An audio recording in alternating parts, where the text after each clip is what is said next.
Okay.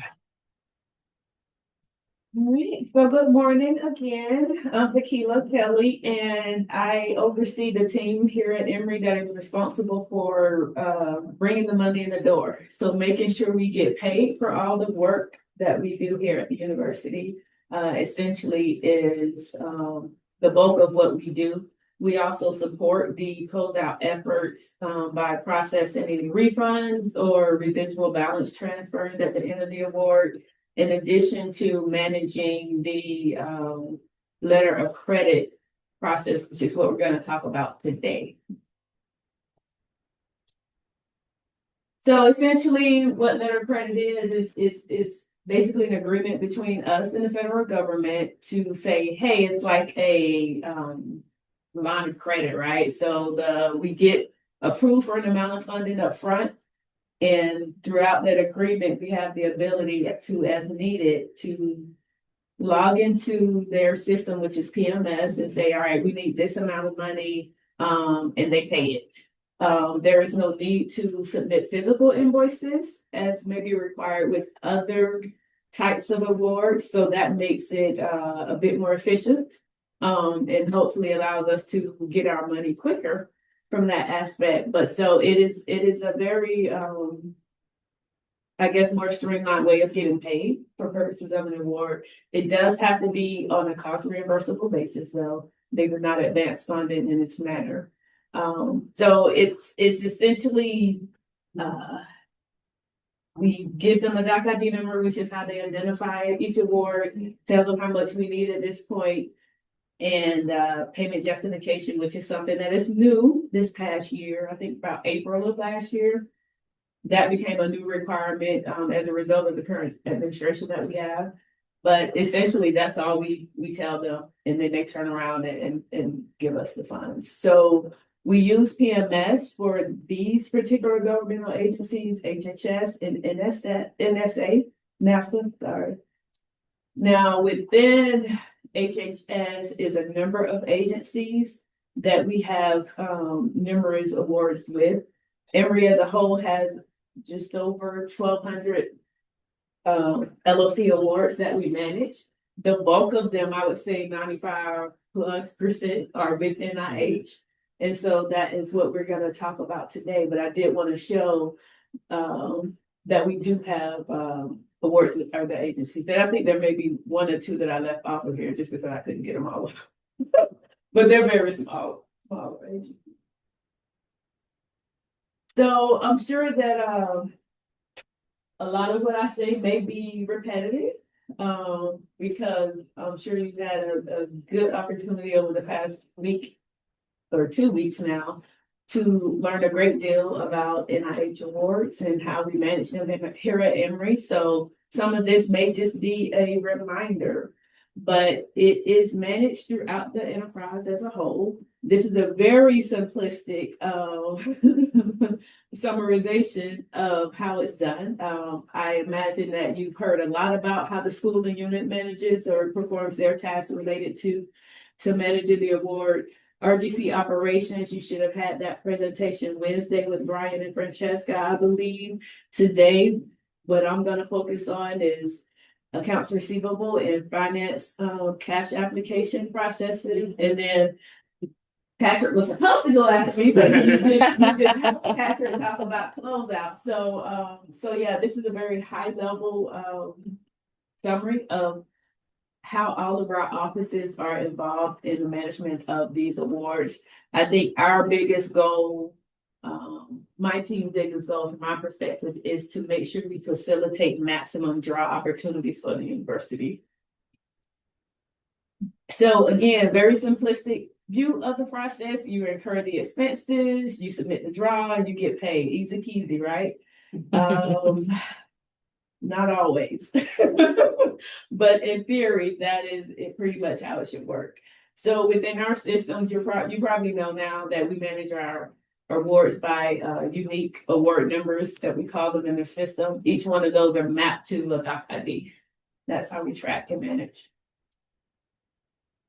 So within incurring expenses, again, it has to be cost reimbursable basis. So we have to have incurred the cost not only is it incurred, but it also has to be paid, right? Because again, we're not in the government is not in the business of advancing money. They want to keep their money as long as they can. So the schools and units are responsible for posting the cost to the award, monitoring and reconciling those costs to make sure that they're allowable, right? Because we don't want to draw down anything that's not allowable. As we may talk about a little bit more in a minute, now that we have to submit these payment justifications, that gives them a little bit more information on what we're requesting, the type of expenses. And so we have gotten questions on those justifications. So it becomes that much more important to make sure that we are reviewing the liability of the costs that are being posted to the award. When it comes to pay, as you can see on the screen, in the event that there's payment of funds or we seek reimbursement before the money goes out the door, before we actually pay it on our end, we have 3 days to get that paid out to whoever the money is owed to. Otherwise, we begin to accrue interest and have to pay that back to the federal government. So we want to make. Can you repeat that? I want to understand that. So if you drop fund, if we draw before we pay out, which will be that's like in advance, right? Because we haven't paid the fund out, right? So you draw. So if you draw today, Friday, you have to pay that money to whoever needs that, whoever incurred the expenses. Am I right? So let's say you're the federal government. Yeah. I am Emory, and Malika is my sub, right? Okay. She submits me an invoice, right? I key that invoice into the system. It posts to the award. It's still sitting on my account as a liability. I haven't paid her the money yet. But as far as the award is concerned, the cost is on the award, right? And so once that happens, if I were to come to you and ask you for reimbursement of that before I actually pay her the money, once I receive that money from you, I have 3 days to get the money to her. So if I interpret what you just said correctly, so for all grant related expenses, you pay within 3 days. Would that be right? No. So the way that we get around that is I don't ask you for reimbursement until after I pay. Yes, because we don't want to be in the business of these 3 days. Yes. So that means the university uses its money to pay. Yes. And now ask for money. So on your book, you've paid. You're just asking for like reimbursement from the federal government. Yes. Yes. Okay. And that's a letter of credit. That's why it's on a cost reimbursement. Yeah. We have to incur and pay the cost first. And that is a source of confusion because again, once I key her invoice into my system, it's showing up on the award, right? As an expense. And so the people at Emory managing the award, like, okay, we can get reimbursed for this, but no, it's not until the payment actually goes out the door. And if you think about, and it's really on the AP side, right? Because when you post payroll, you're pretty much paying payroll, right? So that's not really the issue. It's really on the AP side of the house. And so most of our AP vendors are set up on like a net 30, like you don't pay them 30 days. That's just in theory, a business practice to maintain your cash flow, right? But I think we're starting to move to a place to where we're paying our government subcontractors net zero, so that we can go ahead and get reimbursement. So let me ask, with the inclusion of justification, are you not seeing? I just want to understand this. This system. Are you not seeing some level of risk to Emory, for example? For example, you've paid a bill and you now ask for reimbursement from federal government, and your justification was queried and said, "Oh, this will not fly." Yes. So how would you manage that? So it's a case by case basis. Yeah. As we receive them, NIH for the most part needs some real wood to knock on. we have not had many problems with it. Okay. It's really the smaller agencies that are really like digging into the details. We may get a question, and rightfully so, and it goes back to cost of liability. One of the questions that we've gotten is discharges for meals.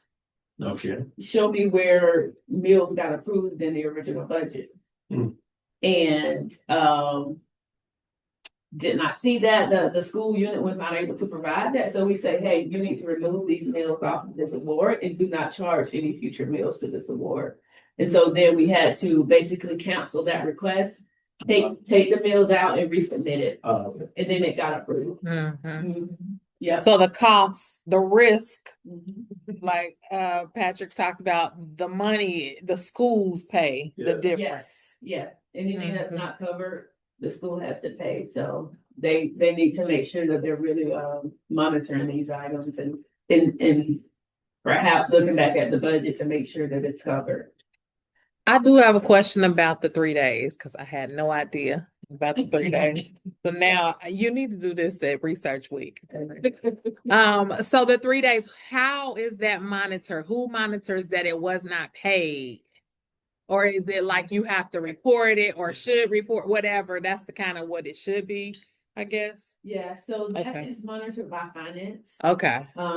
They have a report that they use to download all the projects and look to see if it's in a positive. And they compare it to the draw. They compare it to what? They just look to see if it's running like the claim on cash. If it's okay. If it's running positive, then they use that. And I want to say they collect this information throughout the year and they send the payment once a year, I believe. And the interest is charged to the school? Who pays the interest, or the university probably pays the interest? I'm just curious. Because I didn't know. It's probably the university because I've never seen an interest charge unless it goes on the finance side, which I don't see because it wouldn't go to the award. It just goes to finance probably. I don't know that finance has the ability to flip that bill either. So that is a good question. Okay. We did have some meetings over a year ago about it because we were trying to understand what the process is because again, it's managed by finance. I'll go back over my notes to see if I was just curious. To see if she talked about that.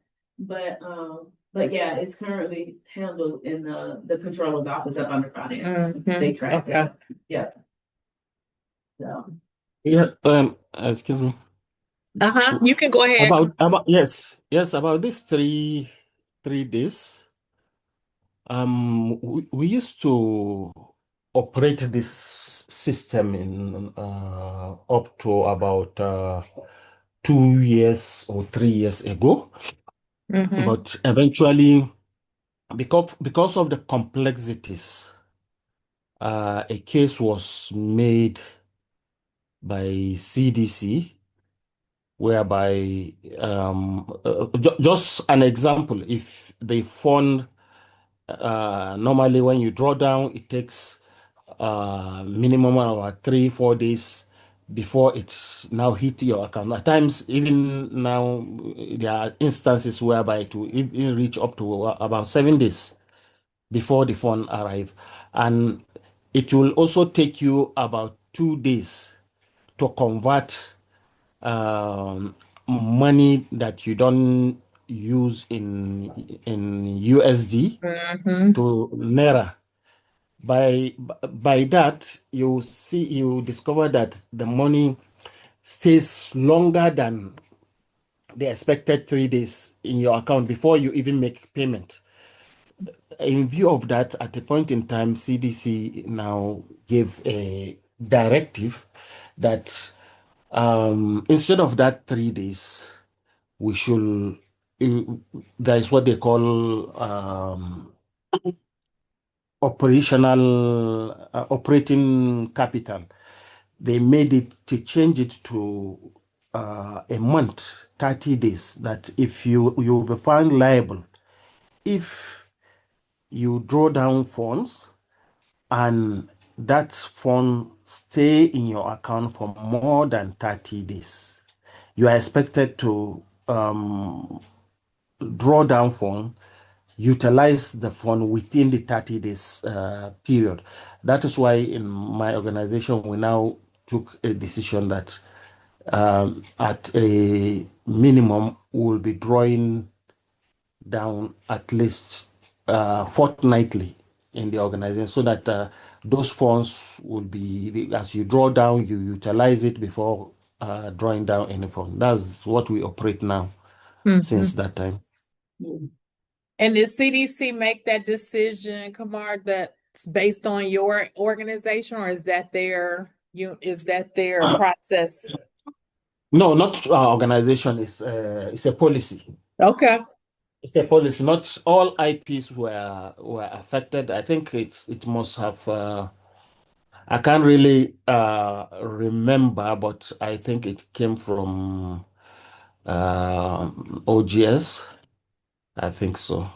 Okay. But it was a policy shared to us by CDC, and since then we have been operating this kind of thing because it's prior to this. When it comes to audit, the auditors usually pick it up that this is the policy, but you've exceeded the 3 days, the stipulated 3 days. But in reality, it's not the exceeding those 3 days is not your making.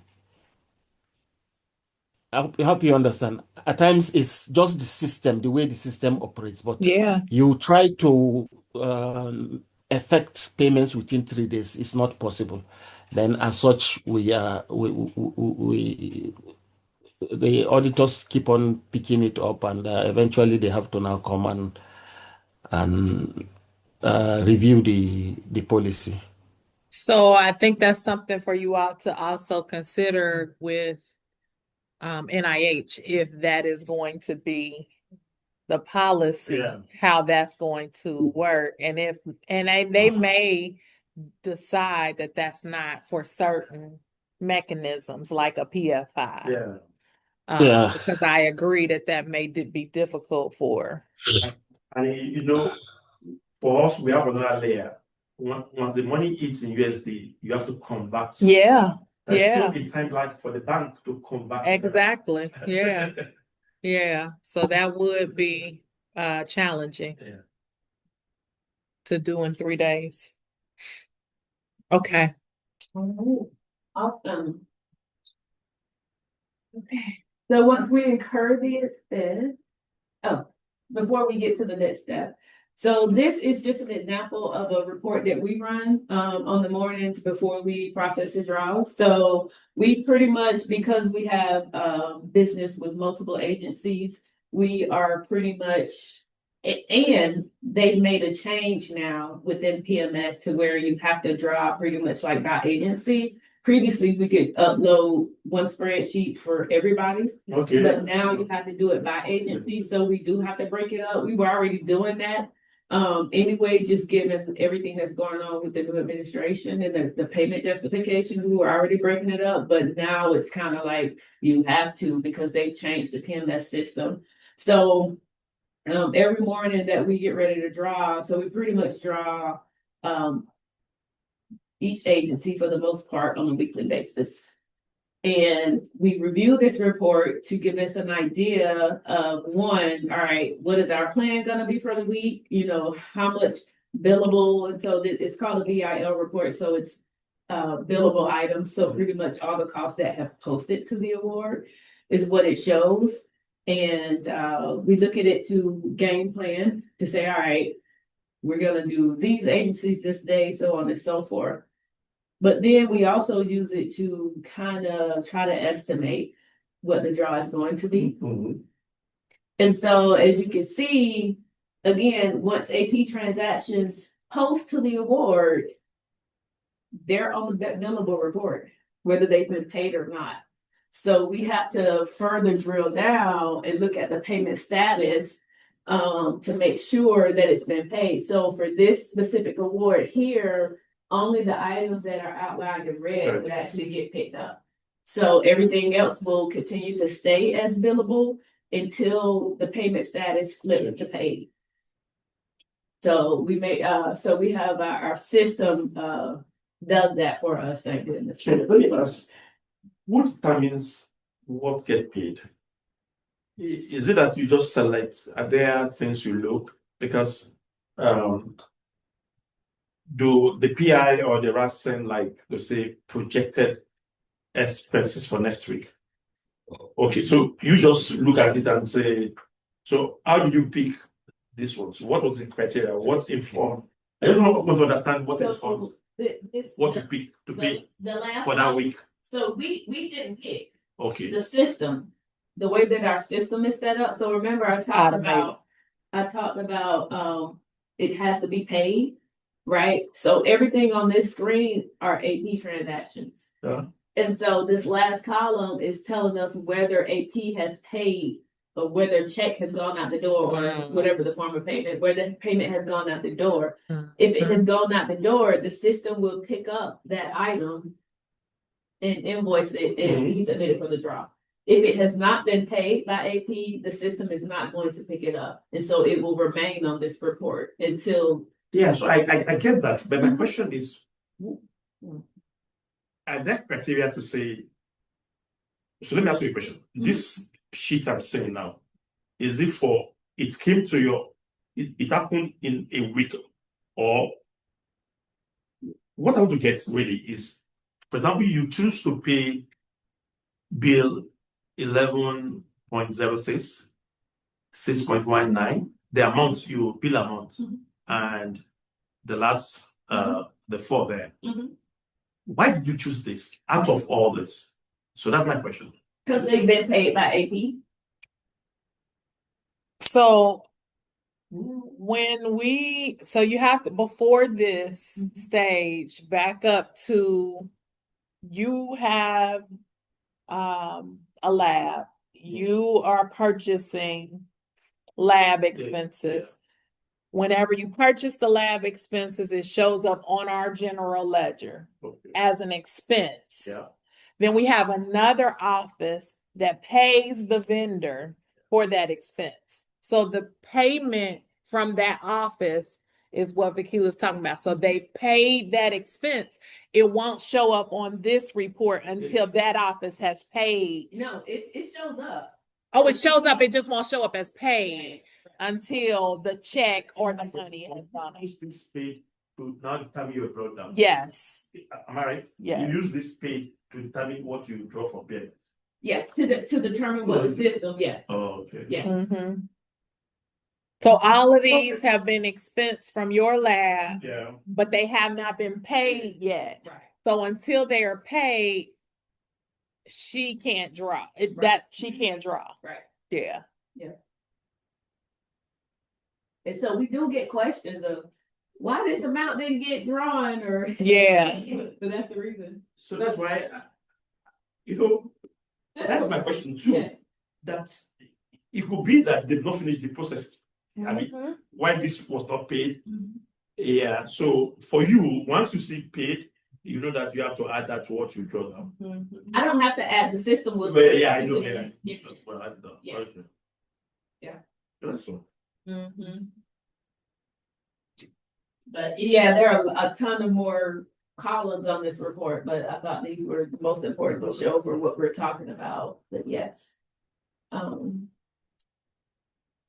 So then once, the expenses have incurred, the next step is to really just, submit the draw. So again, we don't have to submit physical invoices, but we do have to generate invoices in the system so that we have something to apply the payment to once it comes in.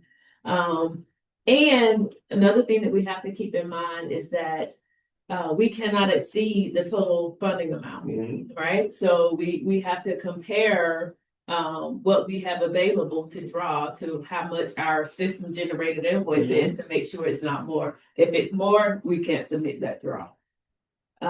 So once we get all that together, staff then puts all of that together, does a reconciliation, submits it to me. I review it and approve it, and then I in turn submit it to the cash application team of Under Finance. They're the ones that log into PMS and actually submit the draw. So it's between the two teams to have some separation of duties. But that is currently the process. And again, we also have to try to make sure we get our draws maximized before 120 days, because after 120 days, you have to go through your GMS contact to get them to approve a draw. And we do have instances where we do have to do that, but we want to make sure that it is the final amount, right? Because you don't want to go to the GMS multiple times after 120 days. We get one shot. So you need to make sure that it's the final amount and there's no more activity that you expect to post to the award. So this is an example of the download file. Like I said, it's pretty a pretty simple file. So every morning that we draw, we ask the cash team to go into PMS and download the file from PMS. And so basically what this file shows us is the awards that we have with the specific sponsor that we have out there. This is not NIH, otherwise this list would be extremely long. This is one of the smaller agencies. But these are all the awards that we have with that agency. It gives us the amount of funding that we have available, and we then compare that to Compass. And so really what we're going to complete is the submit account requested column and the payment justification column. And then we send that to upload. So I will show you this specific one. Question before you move on. Yes. Unexpired funds. Is there a column that shows you expired funds here? It expires right next to it. Oh, so is there a way that if you were to pull this, well, you can't see funds about to expire. So at the point that they're expired is when they show up on this report. There's nothing that shows us Yeah, it's either in one or the other. Okay, that was really my question. Is there a determination of funds about to expire? Mm-hmm. Okay. We might have to build a report on the to-do list. Yeah. Okay. And I do have plans to share that BIM report that I mentioned. Okay. Yeah. Because I think you all will find it very useful too. Yes. And what we do. So, yeah. Yeah, I told you need to do this and research it. Well, we just got it. You know, This is good. Make it better. So I think it's ready. I can share it. Okay. All right. So that is the download file. This is just a snapshot of our reconciliation and some of the things that we encounter. So remember, NIH is our largest LLC sponsor. And so any given draw can be up to 1,000 awards potentially. Based on our reconciliation, we may decide to break that up into multiple requests because we don't want something that we think may cause a holdup to impact all the other accounts getting paid as quickly as possible. So, for example, the red box that we have here, the invoice is 0, but even if the invoice had been for an amount, this is expired and it is no longer in PMS. So if we wanted to draw, we can't. Because you don't have any money in because they, so what is one is expired, but 2, PMS no longer shows it as available. Because it's more than 120 days. Yes. Yeah. But thank goodness the invoice was 0. So it's just some cleanup happening in the background. So but what's the difference between that and the second column? That you did, what's the difference? So this one, it's over 120 days. Yeah. But it's still in PMS. It's still in PMS. So it's still open, considered open in PMS, which means as long as it's still considered open, we have the ability to potentially. Okay. But so we would have to request that pre-approval from the GMS if we needed to. And so, so that's where we work with Patrick's team for them to tell us, is this the final amount? Because as you can see right now, that invoice is a credit. We don't want to send that credit back because there might be another debit coming, right? We send that credit back and then a debit post a couple of days later, we may not have the ability to collect that debit. So we really work with the closeout team to tell us this is the final amount. I've requested GMS approval. I've received approval. You can now submit this draw. Another thing that we run into sometimes is difference in end dates. So this is comparing Emory system to PMS. So these two columns that say PMS are data coming from PMS. So as you can see, the end dates are different. More than likely, this is an award that has a continuation, and PMS just is not updated yet. And as you can see, we are in February, and it is not yet updated. So hopefully it doesn't reach the 120-day mark. Hopefully PMS gets it updated on their end, so that we can just continue to draw. The green box again is just more examples of us having to work with the closeout team. So we don't submit those. This purple box here is it's over 120 days, but we have open AR that we can offset against this already. So we have previous open AR.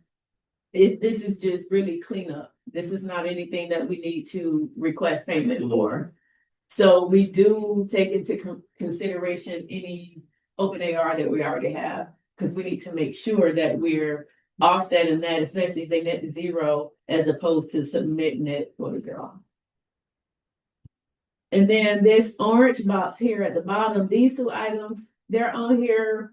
We're pulling them out because there are not enough funds. So as you can see, this is our invoice amount for this one's $14,000. There's only $4. So we're unable to submit this. Historically, we would have potentially adjusted the request to $4, but we can no longer do that because we have to do payment justification. So that messed us up to be able to do that. So we just are not able to submit it at all. So what will you do to that? Write off. Are you serious? No, we won't write it off. Yeah. Huh? You would write it off though. No. Oh, you no. would? Look at the dates. So Yeah, I think so the PMS balance could increase. You will wait. Okay, I got you. But if it was, if it was truly ended, then yes, it would be a write-off. But yeah, but because we, this hasn't ended yet, we just think so likely they will still fund the accounts. what they're gonna With account, you cannot withdraw. you can drop, yeah. Absolutely. Okay. So those are some of the things we encounter. And so you can see these two items that here say request one. We pulled those out of the main draw because we did not want it to hold up.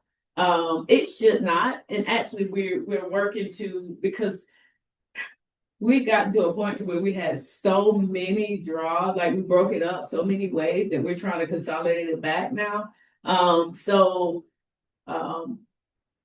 Our goal is to consolidate the over 90 days back into, because HRSA really is the only agency that does their closeout at 90 days. So we should be good with NIH to include anything that's over 90 days. So right now we're still pulling it out, making it separate, but I think here probably this month we'll lump it back in with everything else. And then once that's sent to me, I review it, approve it. I send the email to the cash team. And so this is the email part of the file that's within that email is the upload file. So again, if you remember the file that I showed before, the download file, well, now we have added the information that we needed to add. And this is just an example of a payment justification. So it's really high level. And we had to get queries built in order to do this for us, because otherwise there was just no way. It's too many awards. So we have queries and formulas in place to kind of build this out for us. So it really just takes our expense accounts and aggregates them into classifications, and that's how it spits out. So, but they do want like the award information. So we do provide that. They do want like the date range that it relates to. So we provide that, and then basically just the different categories that the amounts fall into.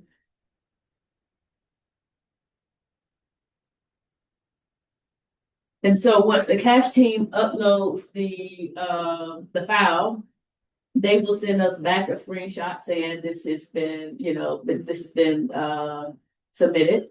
And so you can see here the payment workflow. This green box is where it is, payment, the justification approval. That is the new box. So that is the team that is reviewing the justification. So that is called Defend the Spend is the name of them. And so that's what they're doing. So previously, all of this was just like regular PMS personnel, but this box here is the Defend the Spend folks. All right, so once we submit it, we wait.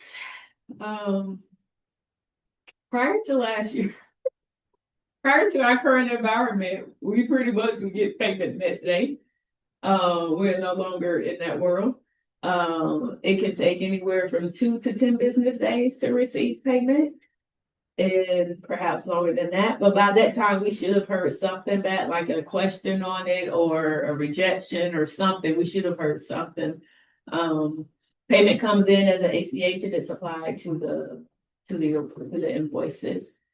So if we have not, we have the ability to log in and check the status. So like if we haven't received the payment and it's like, all right, what's going on? We can log in and check the status. And so I think I have that, on this screen. So this was a draw that we submitted on February 10th. I think I did this inquiry on the 18th because we had not submitted it. So it had been, 6 business days at that point. But when I logged in on the 18th, it said approved. I'm like, well, we don't have it. So where is it? So then I click on this button here, the actions button. And I realized now that the guy can't see me moving my mouth. Oh, that's okay. That screen, which then tells me, all right, it was approved on the 18th, so that's why we don't have the money in the door yet. So we had the money in our bank account. It was processed that day, so we were able to see it in our system the next business day. So you do have the ability to see like some details related to payment. And then this screen is just really providing, it's another inquiry. Patrick's team really lives in this world, like they really utilize this specific inquiry because it gives us like the total authorized amount, the payments that have been paid out to us and how much is available, the start and end date, and then this column here, which tells you if the funds are expired, and the document, the status of it, if it's still open. So if this is closed, if this is instead of an O, if that was a C, it would not show up on the upload file that we get that we download to be able to draw in the mortgage. And all right, so some of this may just be reminders again, but some of the things that we do have to remember to be mindful of and consider. Oh, I will say this, NIH they are looking at now, because we've gotten a second, within a span of a week, we've gotten 2 inquiries on a draw where they're saying, hey, you requested the full amount of this award. Why is that? Because I expect you to draw down as needed. Mhm. Why is this the full amount? So just keep that in mind that they are asking those type questions as well. But why should you ask for full amount? So one situation was an oversight. Okay. It should not have been the sub submitted a invoice With the for the advance. full period of the award instead of Okay, then. then it got paid. But I still had questions on that because it was one of them was our award and it was a T3 supplement.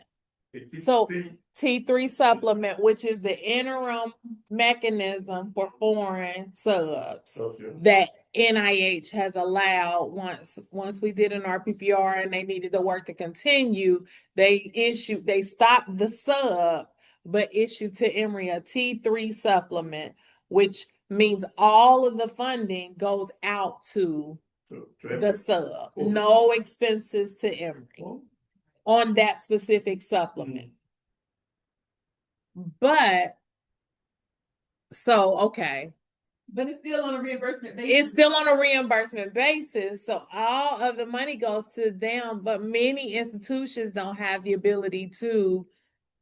Many of our foreign institutions don't, some of our foreign institutions don't have the ability to upfront costs Yeah. to have, and so when we do an advance, we send the money out. But the invoice couldn't include that amount. So initially I was thinking, well, how are others doing a T3 supplement? It would mean that they would have to front the cost just like we would as an institution. Yeah. But why should they sort of ask for the whole year money at once? Not the whole year. Yeah, you're right. The whole year shouldn't have been asked for at once. You're right. Either way. And our limit on advance is 3 months or 25% of the budget. And keep in mind going forward, Well, as you negotiate. yes, You yeah. don't want to be in an advanced situation. I agree, but we do allow, so our advances are approved by me or Kim. So we wouldn't allow an advance to go out if it didn't make sense or if there was not a reasonable justification for the need. And we wouldn't approve more than 25% of the grant or 3 months of salaries, or 3 months of expenses. When you say y'all approve, you mean at the school level. Negotiating the sub award or the sub would have already been issued. No, before the invoice. Okay. So before the invoice, the sub is issued, but now they're saying, okay, we got the sub, but we don't have no money. We got the contract, but we don't have any money. And so whatever work, they work with our PI to see what work needs to be accomplished. And if they can if we, Emory, can front the costs. So then what happens, I know you your head is turning. So then what happens is we manage the advance amount against their invoices and we don't send anything to you until they have spent their advance. You keeping like a separate Yes. set of books. Yes. Yes. Yes. Yeah. So if you decide to do that, that payment should have been on a non-research. Exactly. Expense. Yeah. Right. Yeah. And then moved once. So the invoices will post. You would still have them send additional invoices as the work is actually completed. Mhm. Yeah. And then that's when you would post it to the award. Mhm. Yeah. Yeah. So, yeah. But, yeah. Okay. Yeah. That was a scenario that was on. Yeah. But to think about the PF5 model, if institutions are going to receive their funding from Emory directly, they'd have to be able to front those costs. Yeah. This to 11. Yeah. Yeah. Because Emory's not going to advance, or I'm sorry, NIH is not going to advance the funding. I don't think. Now, I don't know. But It don't sound like they're going to. You got two. Whereas if you had a prime that could, that's a different story. That's a different story. Yeah, absolutely. And then the other one that they inquired about, it was a situation where it was basically for an event. It was another sub payment, but it was an event that the event happened like 2024. Wow. Sub submitted their invoice in 25, but because the Stubs SNAM.gov registration had expired, oh, you couldn't pay it. It took us a whole year essentially to get that paid. And that shows up on that BIL report. So I think y'all are really gonna love it. Yeah. Nobody knows when that happens. Yeah. And so you don't know when your subs are not getting paid. Right. So I think that'll be very informative. I agree. But yeah, so we just got it paid and submitted the thing, and now they're saying, why are you? So we're gonna have to reply and explain, and hopefully they'll be okay Yeah. with it. But yeah, so just keep that in mind as well. But yeah, I mean, and you know, these are things that I'm sure have been talked about over the past 2 weeks, but things that impact how successful in our ability to maximize our draws is how the awards are managed, right? So you don't want to overspend. When you overspend, we can't draw. And then we have to wait on somebody to move charges off of the award so that we can resume drawing, and that can sometimes take time. So we just, you know, try not to get into the business of being overspent in the first place. Timely reconciliation and review of the charges, I think, is important, because if you're doing that at the time that it's like with Patrick's team at the time of closeout, you may be too late. You may run up against the 120 days, and you don't want to do that. So just really actively managing and reviewing the award is extremely helpful in maximizing our draws. As we talked about, PMS updates. So that's one thing that could delay our ability to draw if PMS, the expiration date or the new funding hasn't been added. But really, all we can do is wait. I mean, we can check ERA comments to, you know, check on the status of it, if it's a continuation. But really, we're at the mercy of PMS to update their system. And then these justifications. It may differ by agency. So we have multiple queries based on agency. Some agencies are more strenuous than others. Like CDC wanted us to include oh gosh, I'm blanking. What is it? The number, the original, when they Proposed budget. No, how they identify, like when they send it out to say, hey, here's a funding opportunity. Oh, FOA or funding announcement. Yes, the number that is associated with it. Oh, yeah. Yeah. Like, I forget what it is. That was not anywhere in a consistent place within Compass. So, or RFA or something. Yeah, something like that. Yeah. But so we had to go find that number for all of our CDC awards. We had to find a place in our system to put it so that the query could pull from that. And so we have to submit that as part of the justifications. Now, I closed out a team.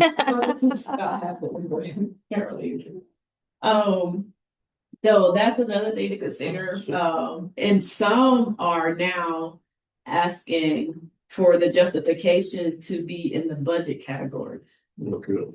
That's a whole issue, because where does that live?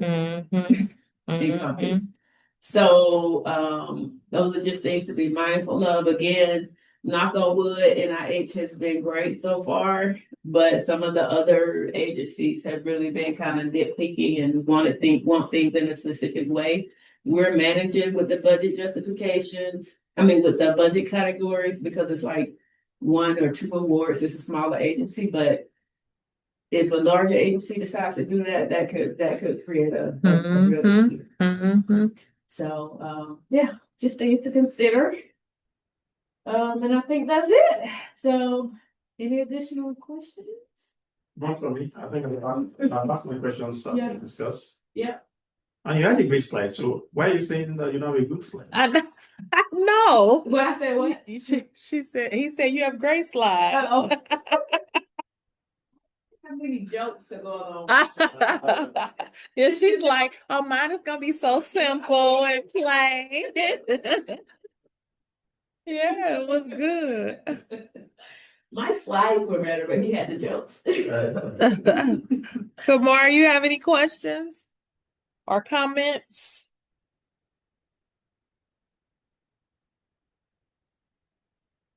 I put them to sleep. No. Okay. I don't have a comment. Yeah. Thank you. Well, I hope it was helpful. Well, okay. Very. Stop recording.